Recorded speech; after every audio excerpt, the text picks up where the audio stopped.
महाराज के चरणों में अनंत बार नमोस्तु नमोस्तु नमोस्तु।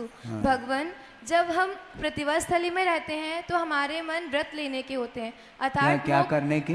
व्रत लेने के होते हैं, अर्थात मोक्ष मार्ग में जाने के होते हैं। अच्छा। और जब हम घर पर रहते हैं तो हमारा मन भटक जाता है, हम अपने मन को नहीं संभाल पाते। तो इसमें हम अपने मन को नियंत्रित कैसे करें? नमोस्तु आचार्य श्री जी, नमोस्तु आचार्य श्री जी, नमोस्तु आचार्य श्री जी।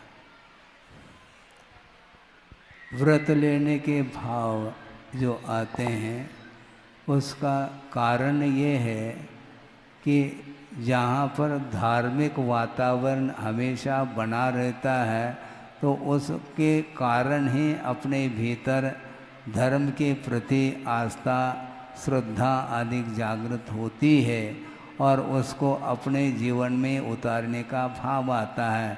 जैसे समझने के लिए भगवान की प्रतिमा है, जन्मबिंब है, उसके सामने हम खड़े होते हैं, वंदना आदि करते हैं, पूजन आदि कर लेते हैं, तो उस समय भावों में पवित्रता आती है। और उस परिसर से बाहर जाएंगे तो निश्चित रूप से जहाँ जैसा वातावरण निर्मित हुआ मिल जाता है उसके माध्यम से वह प्रभावित होता है। ये तो निश्चित है, रसोई घर में चले जाओ और खाने की इच्छा न हो, ऐसा होता है कभी? नहीं हो सकता। इसलिए भिन्न भिन्न क्षेत्र आदि के निमित्त से, भिन्न भिन्न वस्तुओं के निमित्त से ही भाव जो है उसको प्राप्त करने का होता है। इसलिए पिक्चर हॉल में चले गए अथवा टेलीविज़न सामने रखा है और वह चित्र देख रहे हैं तो वह बार बार उसी चित्र को देखने का भाव आ जाता है। उस वस्तु के कारण ही परिणामों में इस प्रकार परिवर्तन होता रहता है।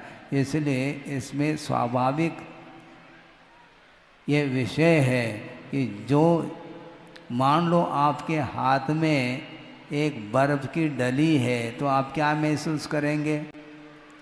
शीतलता का आपको अनुभव होगा। और मान लो सिगड़ी के सामने आप बैठे हैं तो पसीना, पूछ के महीने में भी पसीना आने लग जाएगा। इसी का नाम जिस वस्तु का जिस समय समागम होता है उसका प्रभाव निश्चित रूप से पड़ता है। इसलिए विषयों के बीच में रहने से वह अनादिकालीन संस्कार होने से उसको ग्रहण करने का भाव स्वाभाविक रूप से होता है। और ये इस प्रकार का भाव भी हमेशा बने रहें अनिवार्य नहीं है, किंतु एक उम्र के कारण इस प्रकार के भाव आते रहते हैं। धीरे धीरे प्रौढ़ता आती है तो खेल कूद आदि में ज़्यादा मन नहीं लगता है क्या? पूछ लो जो शिक्षिका हैं आपको तो प्लेग्राउंड में ले जाती होगी, आप तो खेल कूद करते रहते, वो केवल देखती रहती कि कौन कैसा खेल खेल रहा है, किंतु खेलने का मन उनका नहीं होता। इसी प्रकार आप लोग भी धीरे धीरे आगे बढ़ते जाएंगे तो जो इच्छित वस्तु है उसको प्राप्त किया जा सकता है।